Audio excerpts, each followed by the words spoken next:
I'm Dr. Deborah Bronk. I am an oceanographer who I realize today has been working in this field for 34 years. That's a little terrifying to me. Since February of 2018, I've been a senior research scientist, the president and the CEO of the Bigelow Laboratory for Ocean Sciences in beautiful but hot East Booth Bay, Maine.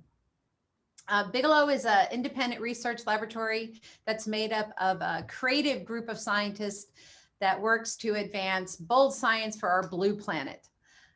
The lab itself was started back in 1974, and since then our staff and scientists have gone from this scrappy little startup to one of the top oceanographic institutes in the world, I'm very proud to say. At Bigelow, we study the foundation of ocean health, which means we work with the microbes, right? The microscopic plants and bacteria and viruses that make up the base of the ocean food web. It also includes organisms like kelps and corals that form the foundation of the food webs in the environments where they exist.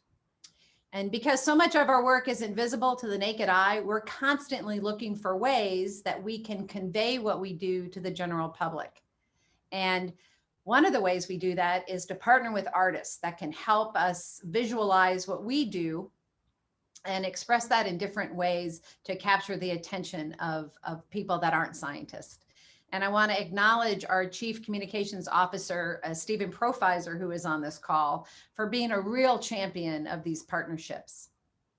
Now, when I came to Bigelow, I was very excited to see these partnerships with artists thriving because there's such a strong link between art and scientific creativity. Several years ago, I had the opportunity to take a leave of absence from my work as a professor, and I went and I served at the National Science Foundation. So NSF is the federal agency charged with funding research into all science and engineering disciplines. And what this service did is it gave me a very national perspective about how science is done in this country. And I learned a whole lot about the history of scientific advances. And what is clear is that many, if not most, great scientists through history have been artists or have been exposed to a lot of great art. And the two really go hand in hand. In this country, we are entering what looks like to be a period of greater investment into the sciences, which is great.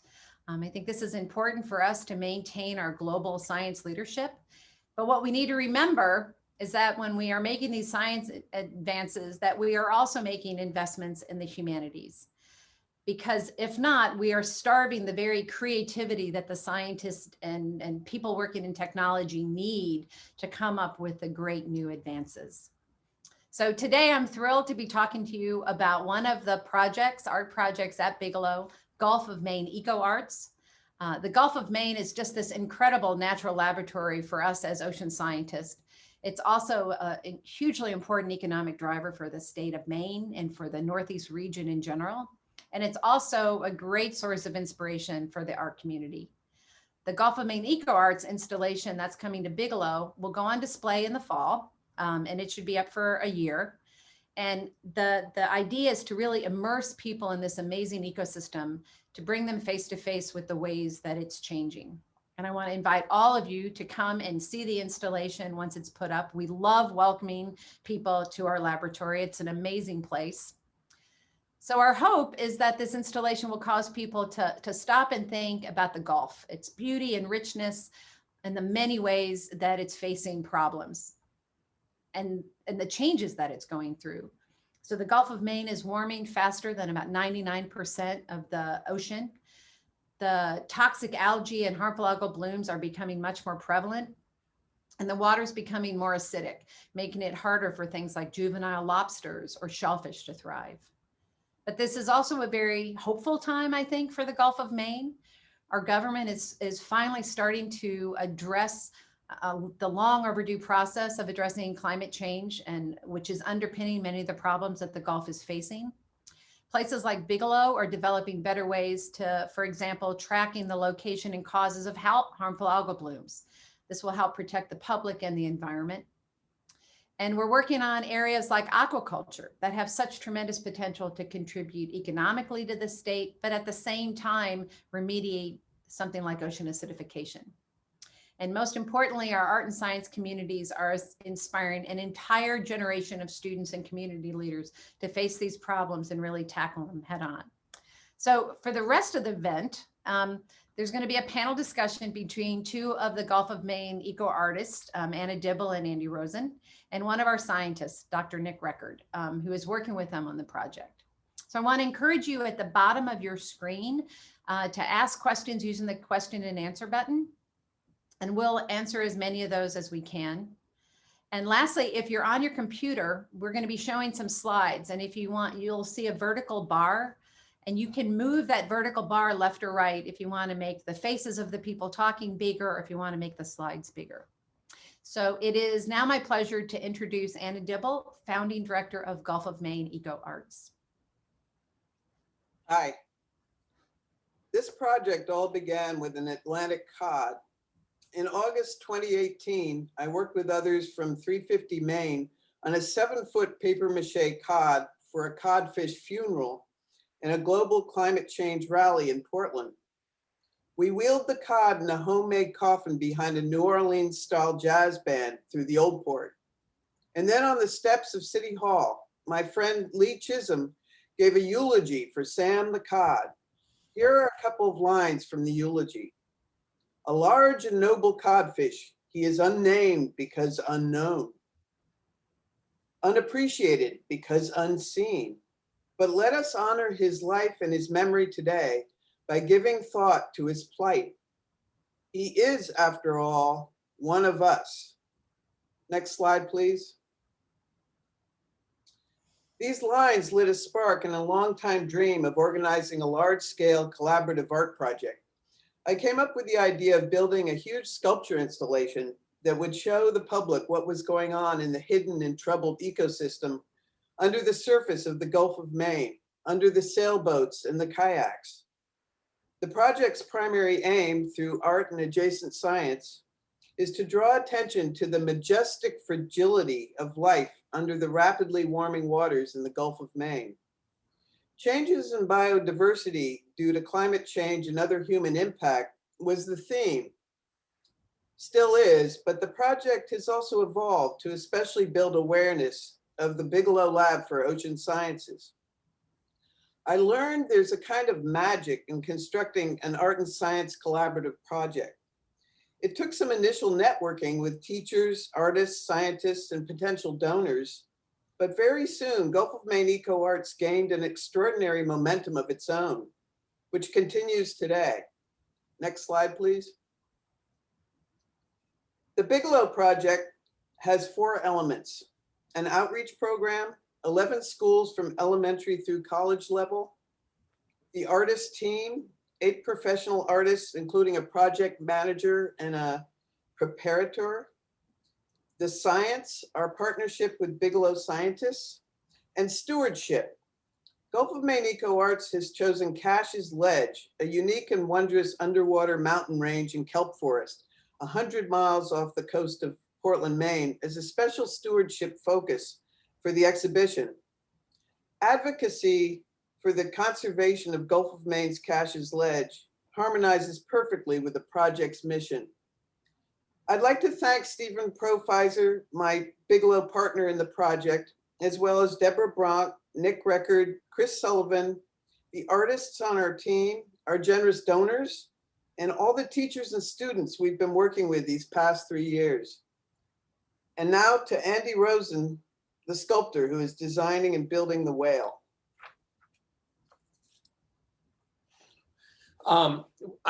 When asked to participate in this forum, I was thinking about like how to explain what I do. And so I wrote this thing. And basically, I think what I've discovered is I'm doing something that is an extension of something I've been doing since I was a kid, which is more or less arranging action figures out in the landscape. And I wanted to land on this project Unpack from 2015.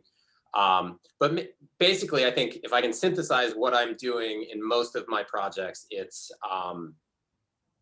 I'm attempting to understand the thing that we call wilderness, and then I think what often results is a much more messy, complicated thing. And what I've begun to understand is that that messy, complicated thing is probably the wilderness. It's like the wilderness showing its face.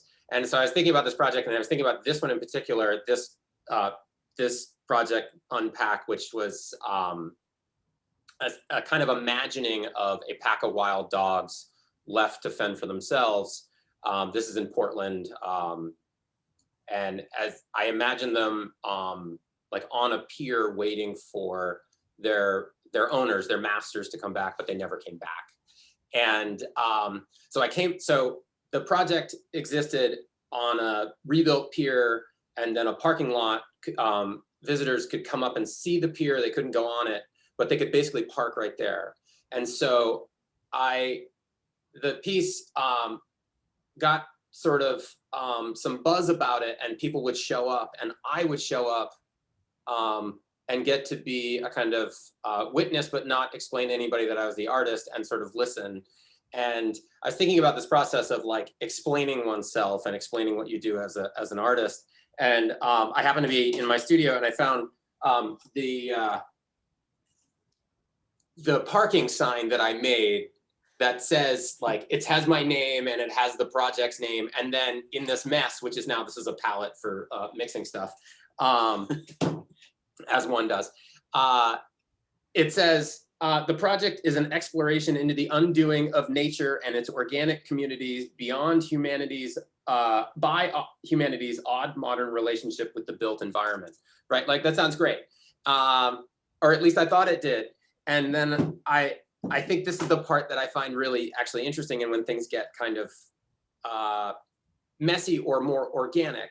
Like, I spent probably a good 2 months explaining that one line to myself and writing it over and over. And then I was there at the site in 2015 watching people, and I got to sort of sidle up to somebody reading that out loud to their partner, and then they said, "Whatever, buddy." At which point I laughed, and then didn't take the moment to explain, but I just thought, like, I've been thinking about that moment as a way of like, I did a thing and people understood that it had something that was compelling, but what I wrote and how to explain it didn't match what they were witnessing.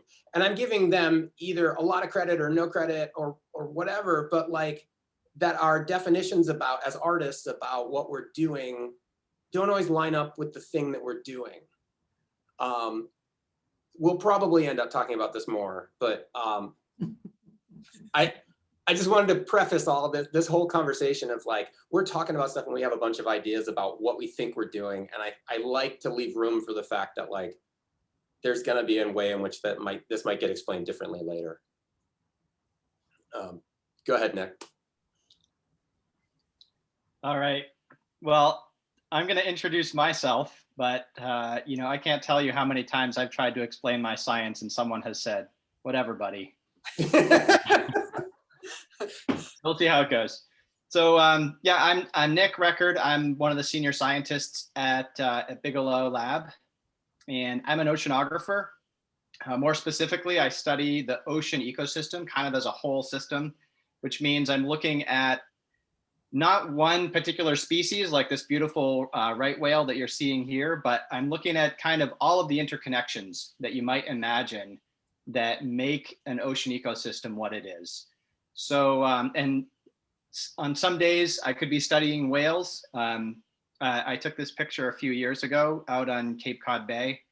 Other days I could be looking at viruses and anything in between. Sometimes I'm in the tiny estuaries along the coast of Maine, and sometimes I'm up in the Arctic.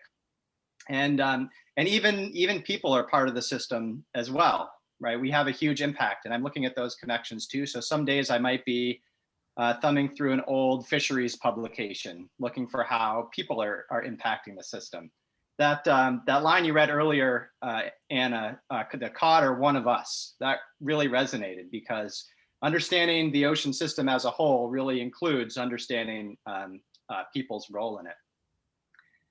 And so, yeah, sometimes I'm even scouring the pages of Twitter for jellyfish reports. But on a day-to-day basis, my work looks a little bit different. So if you jump to the next slide, this is kind of, sometimes I'm on a boat and sometimes in the Arctic, but most of the time, this is what I'm looking at. This is a bunch of computer code. When you're trying to figure out how the whole global ocean works as a system, it's basically a big math problem.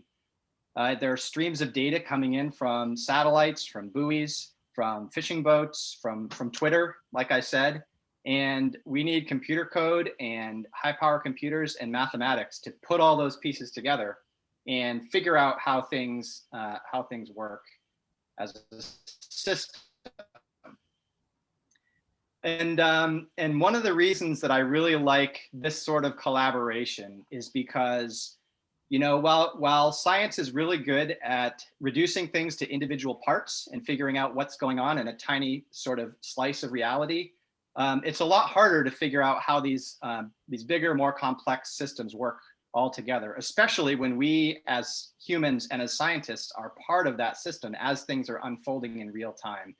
And so to understand an ecosystem, I really feel like we need to be sort of injecting ourselves with new ideas and new lenses to look at the world. And I think that's what a science and art collaboration can really bring. So I'm really excited about this collaboration, and I hope people get a chance to check it out. And with that, I think maybe I'll pass it back to you, Anna, and we can dive into our conversation. Okay. Nick and Andy and I have had a few conversations about this conversation, and we basically had those conversations are going to be the basis of this one. And we came up with a first kind of a talking point question, and I'm going to read that to you, and then we're just going to take off on it. Indirect explorations. As artists, we're primed to jump right into the existential questions and then explore them through materials and process. I'm curious as a scientist's approach to these topics. So I guess, Nick, you could get going. Yeah, sure. I think for a lot of scientists, the existential questions are definitely there and have brought us to where we are in our scientific endeavors. A couple that I think of that are important to me, just figuring out how the Earth works as a system. And kind of amazingly, we don't really have a good understanding of that. We know some basic things about the climate, but there are just so many interconnections. And there are ways that the global ecosystem supports us and we support it. And things are just connected in this really complex way that science is only beginning to understand. And then the other one that comes to mind is, well, you know, the planet is changing really quickly right now. And that has an existential dimension for how humanity is going to persist and thrive in this changing planet. And of course, the ocean is the lifeblood of the planet. And yeah, so when I think of like the existential questions that keep me going, that's what it has to do with. And I think a lot of that stuff does come up on a day-to-day basis, even when I'm just crunching the numbers or looking at some, you know, tiny phenomenon in the estuary. It's just like, what is our place in this like almost unfathomable system, and what is our place going to be as things change? I feel like I have like a sort of movie version of it, of the thing that you do, right? And that it's encouraging to hear that, right? Like that you are holding on to these, I guess they're existential questions, but it's like the larger questions that relate to your work. And I think the other part that I'm curious about, like, do you run into stuff that you find unanswerable? Yeah, I mean, people often look to scientists for answers, and a lot of times they just want the answer. Mm-hmm. And there's a whole process. Like if you just hear the answer, you probably don't understand everything that led to that answer. And there's a whole process. Like one of the things that I love about this project that I see as like really valuable in science too is bringing in other people to that process. So, working with kids in schools to create these pieces, in some ways that mirrors what people would call like citizen science or community science, where people get brought into the kind of the scientific process and get to contribute. And so they can see not just the answer that you get at the end, but all the steps that led you there, because I think that experience is part of the answer. But then, kind of to your question, like, then do you get to a point where the answer isn't there? I mean, I think a lot of that it is why, like, kind of what I said about why I'm interested in artistic collaborations is because, to be at the cutting edge of science, you need to be looking at the world through a new lens, or seeing the world in a way that nobody has seen it before. And that's a lot like, at least what I think of that artists do. And that's a lot of what we need if we're going to figure out, our place in the world as it's changing. Is that like an accurate vision of how artists, how artists work? Are you actually trying to see the world in a way that people haven't seen it before, or are you just messing around and finding out? What's your process like? I think we're all trying to be original, even though it's hard to find original artwork anymore in the history of art. We've kind of gone from caveman art to minimalism, where there's just a little piece of paper on a wall that's supposed to be art. So we're plucking from the whole history of art with whatever we do. But I think all of us would say that we are working from our personal life, and these existential questions, sort of a combination of the two, going back and forth. It's intuitive, and is your process is also intuitive for I'm just guessing, is it intuitive for some of the way this balance of intuition and sort of editorializing? That was something we talked about before. So how do you do that? Yeah, I think for me it is. I think sorry, did you have something? No, I was just going to say carefully, because a lot of it is in intuition, maybe at the start. That gives you the nugget of the idea, but you have to be very careful about your objectivity, to the extent that any of us can truly be objective, right? When we're part of the system we're looking at. Yeah, that's what I would add, Nick. I think you got to, intuition is part of it, but you got to be careful about how far you take it as a scientist, and make sure that you're really looking at the data, not what you hope the data says because you think that's how it should be. It's funny, I keep trying to run these like parallels or comparatives, right? Like, I'm like, yeah, we totally use intuition and then don't look at the data, but that's not actually accurate either. It's like the data is like, you start with this, or I start with this sort of like urge or idea to make a thing, and then the data is it cool? You know, like does it have, is it doing something novel? Is it creating a sense of wonder? Is it visually compelling? Like that's, for me, is the data. And that I don't know, I sort of went off on a tangent, but like thinking about like how I am operating under these ideas, like where I think I know something, and then I used to get really, I don't know, like upset or disappointed, where like I thought I knew what I was doing, and then it later becomes revealed that it's kind of something else, or it's really more accurate that it's something else. Like that's the other part of the data. The data is like, you think you're doing this thing, and then like maybe it's easy to explain, or you think it's easy to explain. As artists, we're often asked to create an artist statement, and that statement is in some way supposed to summarize either the project or your whole like works that you create. And so you spend a lot of time like taking the literary aspects of what you do and saying like, this is it. and then the data sometimes for me is like, oh, and then there's this like weird red herring or this other thing that doesn't relate at all to this activity. Like even today, it's like talking about the connection between art and science. It leaves out some of the stuff that I think maybe is more esoteric or is like really just personally interesting to me when about exploring things that I don't know or something like that. Like it's like I can never quite put my arms around the whole thing.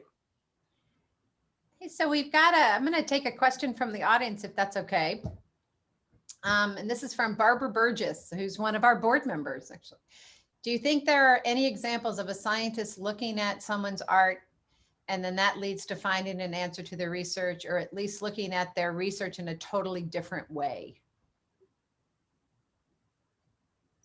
Well, I mean, I have a personal anecdote. One of the projects that we did up in the Arctic, we had an artist come with us, and another artist who didn't come, but she was working from Booth Bay. And that collaboration has helped us sort of see. We were looking at these, well, they're iron mats. They're bacteria. I mean, it almost, you look at it and it's like looking at another planet. But that's kind of what the artist showed us. He had all of this equipment in the field for like visualizing it, like these little tiny cameras where you could zoom in and like fly around in these kind of alien worlds.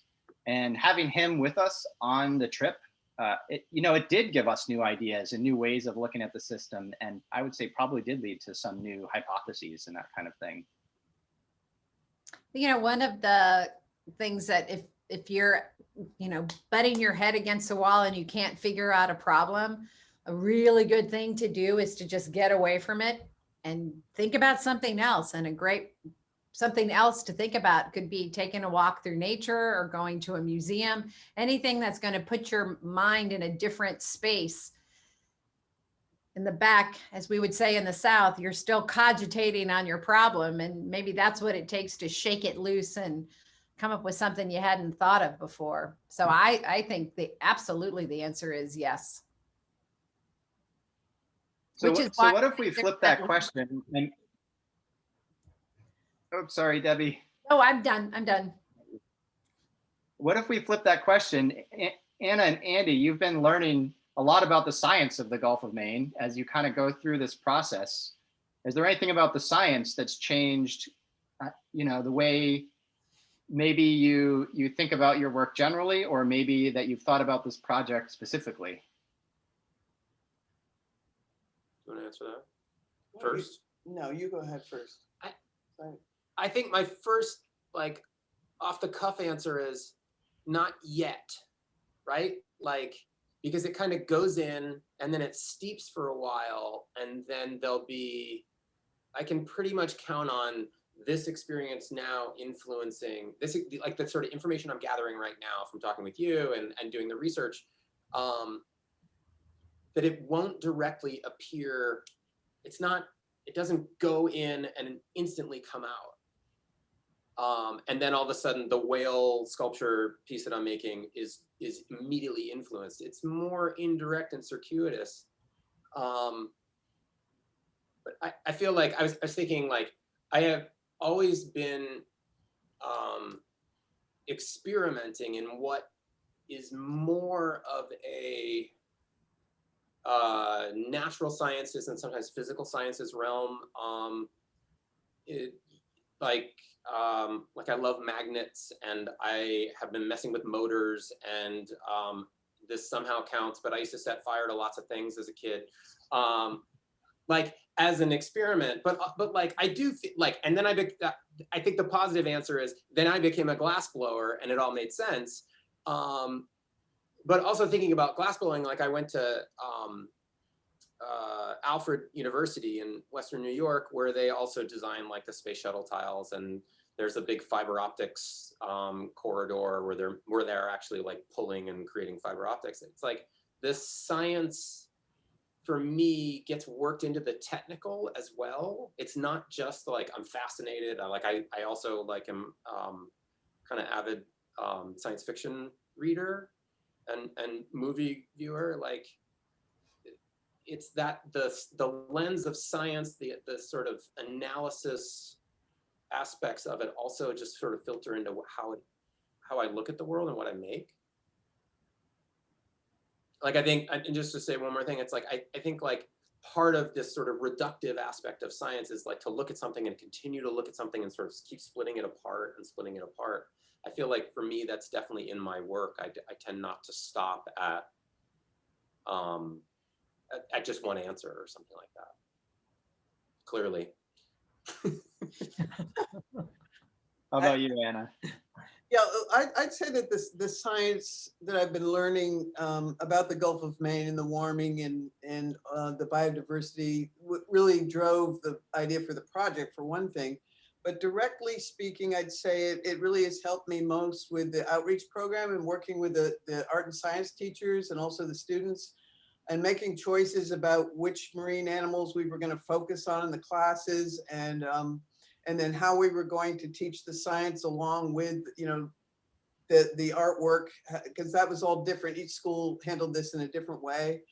And my own personal artwork, which is they're kind of fantastic versions of the Gulf of Maine.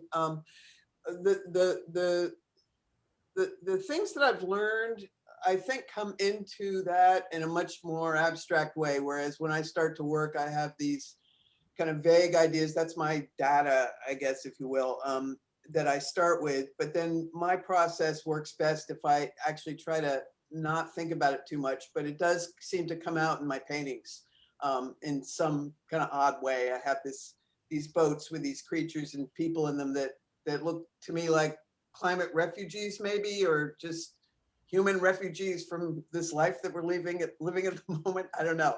It is for other people to decide too, which Andy was referring to also. I mean, that might be another topic to talk about, this thing about the viewer or the recipient of the science afterwards, and it is in our case is often the viewer comes up with something entirely different from what the artist either intends or sees in their own work. So we've got lots of good questions are coming in here. So from Patty Matrai, who's one of our senior research scientists, to the artist, to what extent have the observations you made of the Gulf of Maine are moving you towards an interpretation rather than the reproduction of what you've seen, smelled, touched, heard in the Gulf of Maine at whatever scale? So I'm making a right whale inspired sculpture, right? It's sort of built off this idea of an image that I happened upon of a 3D scan of a right whale skeleton. And I think that it's like that was the idea that I hung onto, like not only the skeleton, which I think is always sort of interesting as a sort of a way of visualizing a thing. We choose the skeleton, and it's sort of like it's a reduced version of that being or something. But also like the thing that I am making, which I think there are slides of this that are sort of floating through, is is a kind of abstracted skeleton that's built around a 25-foot pine tree that I have excavated and then reconstituted from the root ball all the way to the sort of very end of the tree. What was interesting was I was like, oh yeah, this is like the root ball is the brain of this whale. It's also the structure. But then all of a sudden it's like that process of trying to understand this like behemoth of an animal that lives in a space that I do not live in gets overlaid on top of a tactile understanding of this tree. And this tree has had a history. Like I was excavating it and I washed it off, and all of a sudden there was this bright orange root running through it. And my friend said, "Oh, that's bittersweet."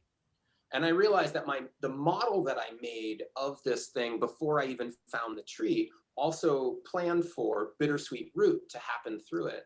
And that I realized, like, I'm making this model of a model, and essentially I'm kind of recreating a system. That system is more about like the ways in which we as humans sort of build and navigate around natural objects, and how the bittersweet is doing something also right alongside, like building, growing, taking over. And I realized like that there's some sort of parallel for me. I may not be able to fully explain it today, but the parallel is something about like systems that will replace other systems. Which, now that I say that out loud, seems kind of dire, but maybe that's true. Okay, here's another question. Do you think scientists and artists share similar ways of thinking and viewing the natural world? Yeah, I would say yes. I mean, the short answer from what I've learned from working with Nick and the other scientists at Bigelow, it seems, and just in general, it just seems that, yeah, that's a very similar thing, I think. What do you think, Nick? I think it depends on the scientist and the artist, probably.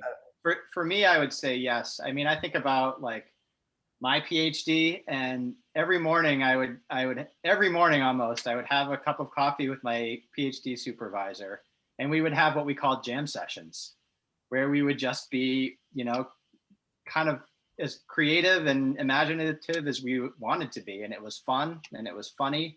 And every once in a while, a really good idea came out of it. And I think like that whole part of the process is probably not what a lot of people think of when they think of scientists.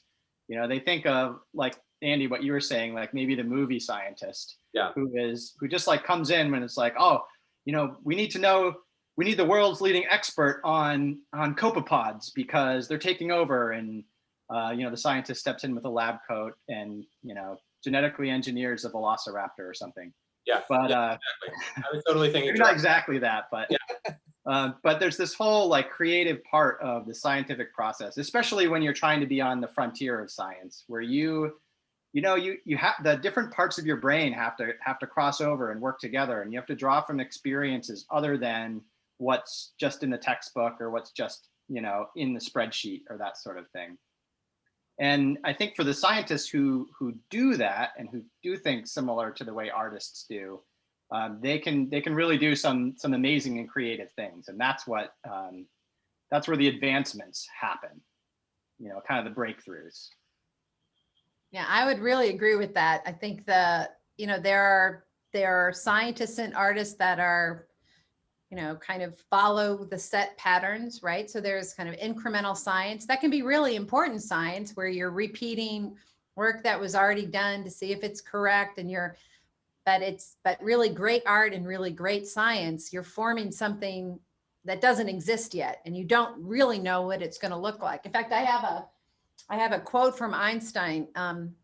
If we knew what we were doing, it wouldn't be called research, right? So there's that unknown about it. And Howard Adams, who's one of our supporters at the lab, said one commonality among artists and scientists appears to be curiosity. And yeah, it's that curiosity about what nobody knows yet, right? That artist doesn't know what's gonna end up at the end of their process, and neither do scientists. And sometimes, unfortunately, in science, the answer is nothing, because nothing worked out the way we thought. But one of my fears is that we never want to do science that we know is a sure thing, right? And, you know, are we failing often enough at Bigelow, which seems like a weird thing for the CEO of an organization to worry about? But if we're not failing often, then we're not shooting high enough. Yeah. It's exactly the same for artists. I think any serious artist. Yeah. I mean, I think there's a balance, right? Like, because you want to, you want people to understand what you're doing, or you want, at least I do, you want a kind of communication with your audience. That's why that thing about that person that came to Unpack saying, whatever, buddy, like, he was still there. And he was still like, I don't think he was dragged there. It was like he came to look and see the spectacle at the very least. Whether or not that prompted him to be thinking about the work and or whatever, like I'm not sure. My explanation for what the thing was that he was seeing did not seem to suffice, though. And I think that the curiosity thing is huge, but at some point I also feel some sort of obligation to, maybe this is also why I teach, but like to navigate that space of, this is that weird thing that I made. What do you think of it? Kind of as a general framework of question. I think that whole side of it is where arts can really help science, because when we're called upon to like convey information to the public, it's usually about something very matter of fact, like, you know, how many right whales died this year, or where is the right whale's food, or you know, what are these harmful algal blooms going to do next week, that sort of thing. But there's this whole other side of it, you know, the curiosity, the discovery, that we don't really get a chance to convey. You know, I think about like the cruise that I was on in the middle of the night, and a whale was following our boat, and you know, there was this bioluminescent plankton, and every time the whale breached, this glowing water dripped off of its back. Or I think about, like, you know, whole populations of seabirds that are suddenly not there, and just the all of these experiences that come from this existential place that we started with never comes through when we're interviewed by the press about some really pressing issue. They want, you know, the data and the answers and maybe a little bit of the mechanism and explanation, but not all of that other stuff. And I think that's like a really important place where science and art can come together, because you can bring people into these spaces and capture some of that experience, you know, bring people into a place where they haven't been, either physically or just in their mind. And I think that's a really important part of just understanding and you know, living in this quickly changing environment and what it means for all of us. Yeah, good.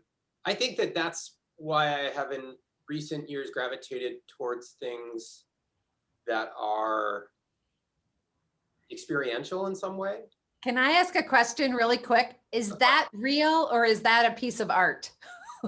The jellyfish? The jellyfish. That That's was one real. of the questions, and I answered it like I thought was correct, but is that real? Oh yeah, we were getting 6-foot jellyfish, lion's mane jellyfish, washing up and down the coast of Maine and Massachusetts Recently. all summer last year. Yeah.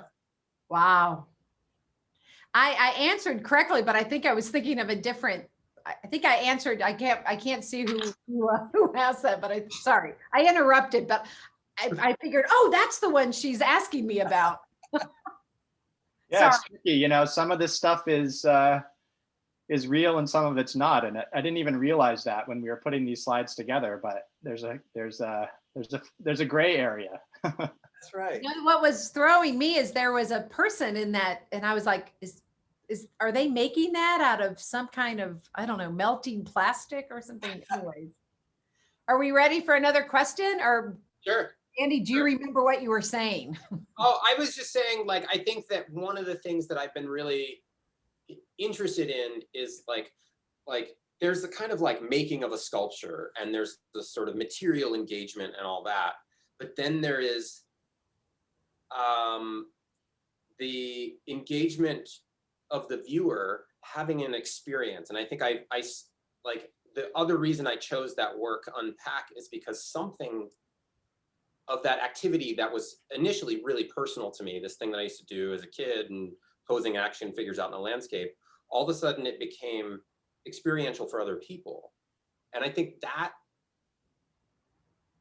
you know, that I think was hopefully, and you know, I don't fully know, but like instilling a sense of wonder, or that sort of thing that you were describing, Nick. Like I saw what you were describing with your words about the whale breaching and then the bioluminescence. It's like, it's cool, right? Like not, I say that as a kind of joke, but like also it's like, that we get to hold on to that in some way as artists and scientists, and sort of dig in deeper. Not explain it even, just kind of keep digging. Keep the questions going. Okay, here's a question from Chris Ann Baker, and Chris Ann is one of the artists, and we've got her installation out in the Commons right now. That's incredible.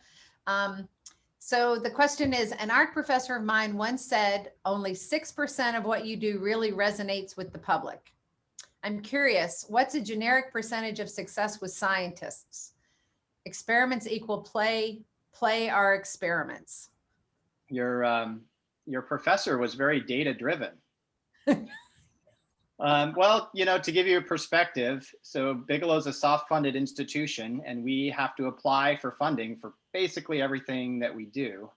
The National Science Foundation is the biggest source of support, and the proposal success rate of programs at the National Science Foundation range from anywhere from like 5 to 20%.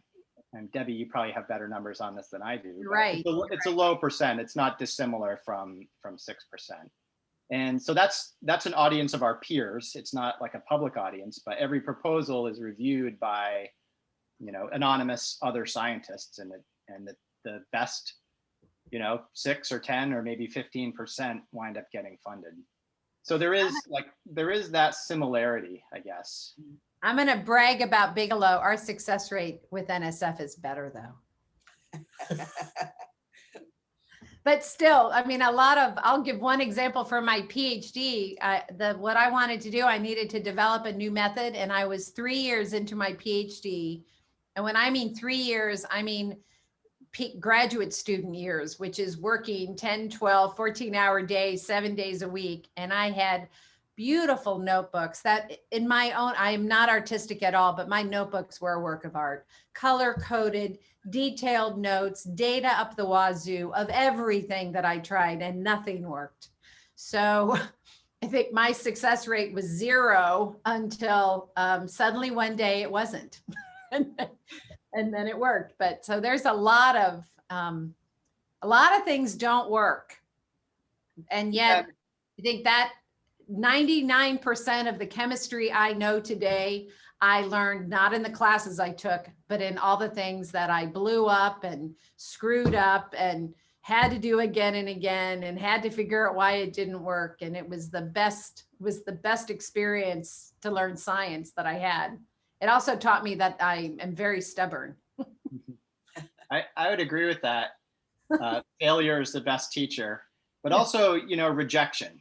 I think like that's the other part of that 6% comment, is that you know, you have to be able to embrace rejection, because it's the proposal thing and papers and other things like that. It's not just that an experiment didn't work. It's someone saying this is a bad idea, or not necessarily a bad idea, but this is not a good enough idea. You know, sorry. So there's that side of it too, which I think, I don't know, do you feel rejection as part of your experience as an artist? Yeah. Oh yeah. I mean, I once applied to the Whitney Biennial, which is an invitation only, like big contemporary art exhibit that happens every 2 years. The difference being, when I got that rejection letter, it felt like it was absurd because no one applies to this exhibition, but it also felt like I was being rejected by NASA or something like that. Like it felt great. You know, I was fresh out of grad school. Someone said, "Oh, you should apply," so I just did it. But like it's like that is the norm, is rejection. The norm is, I don't know that it's. There's a lot of failure. There's a lot of failure of individual works, or I mean, I was just combing through my website a little while ago and I was like, oh God, like these are bad. But they then got me to this point where I feel like, oh, this thing is good. And that is, it's cliche, but also it's kind of true. Oh, there are so many great questions in here. So Can I follow that up with one thing too? Like I think the Ecoarts might follow this too, but at least for me, I'm also holding my work up against these huge problems that we're facing. And so there's this way in which even a successful proposal followed by successful science falls short in face of like the societal challenges that we're trying to overcome. There's a lot of levels that we're dealing with. Yeah. I think all of us. And then it's a moving target, right? Like the environment is constantly changing. Your questions have to change. So along those lines, this is to the artist from Hillary Irons. How does the history of nature's interpretation and reconstruction through visual art, for example, Constable's attempt to pictorially freeze England in time before it could be destroyed by the Industrial Revolution, influence how you are approaching this work? So the idea that you're trying to represent something that is changing and in some cases being lost, how does that impact your work? I think often with Hillary, I have to like look up the questions, the references and things like that. So thank you again. I think the way in which I would interpret that for this project specifically is like, I'm not making a whale, right? Like I'm making a sculpture, and that sculpture is somehow about the idea of a whale. And so that thing is not, it's not a static thing, and it's not a representation. It is more like, my hope is, at least for me in the making, it's so far been an experiential thing. And so the idea of like fixing something in time has been both, I think, part of something that I've been interested in my work, like that the act of making a work of art, usually something that is representational, is also an act of temporarily at least fixing it in time. And then also an awareness that like it's not actually capturing that thing that you've tried to fix or nail down in time. I don't know, does that, for you, does that have resonance, what Hillary is asking? Well, gotta review it again. How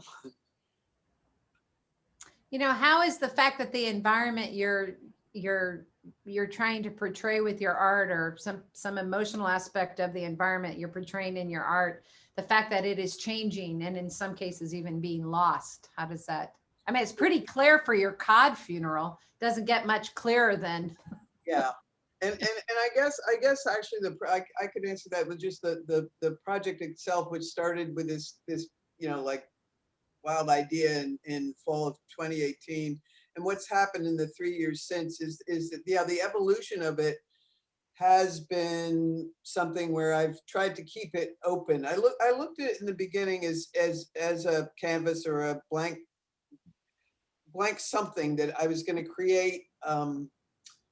It was going to be just like a work of art, this thing. So I was open to the collaborative part of it and anybody who came in with ideas, and it's been built like that. And I think that also the other thing that has built it has been what has happened with climate change in the meantime. If you think about the last few years, especially this last year with what happened in Australia, particularly with the animals being so affected by those fires, but just in general, the whole climate change situation has become much more evident to everybody, or more people than it did before. So that I think has become definitely part of our themes, part of what we're doing. And I think it will continue. It hasn't stopped. I mean, we're building on all that. I also don't think that if I can be succinct, I don't think I illustrate. And I think that there's something in root that, I mean, in the root of Hillary's question that has me thinking about the idea about illustrating an idea. I think I attempt not to illustrate. I feel like maybe a failure is, for me, when the work illustrates rather than engages someone in an experience at that moment, or they have a sense of like something, if I'm lucky, that's kind of like wow, or some version of that. Okay, I think this will be our last question. And so I apologize for people whose questions like we didn't get answered. But I think the bridge between science and art has been dramatically enhanced in this digital world. As you try to engage audiences, are you experimenting with virtual reality or artificial reality as an art for audience experience? And how about generative design, which traditionally is being used to design products, machines, et cetera, for sculpture? I'm not being flip, but I think what I found is I really like RR, like this reality, real reality. Like I had a hand for a little while in exploring 3D printing and CAD stuff, and what I found was like my hands are like really good tools, like that that it's good that like generative design, augmented reality, virtual reality, those things have purpose and have a function, and it's a material. Personally, I like making things with my hand, and I feel like that is a way in which I get to be both maker and learner at the same time, and that as an educator, I'm trying to often have a conversation with students, and that it's so much better. This year was an example of that.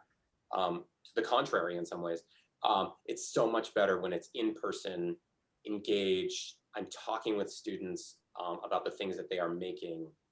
Now, you can make things in a whole bunch of ways that are both digital and analog, but that like there's something about the in-person engagement of that I think it just works better for me. And I feel for the project that the artists that I curated for this are work in the same ways that I do for my own artwork, very hands-on, and that method. I think it just fits what I think we all are trying to do with the exhibit somehow. I mean, we will have video and film as being part of it, but the main part of this installation are everything is going to be made out of by hand, and I just like that, especially in this age of so much digital stuff going on. I mean, I think also, just to be a little bit meta here, like the reason I wanted and kind of pushed a little bit for a conversational format between all of us was because we're all zoomed out, like, and that the realest thing for me is something I'm interested in. Like whatever that is, that thing that we call real, the thing that I think also I overlap with wilderness environment, like it's also found in conversation as opposed to presentation. And that augmented reality, I'm sure can create something like that. But it's like my experience in learning or presenting as a maker is like often rooted in these things that I keep talking with.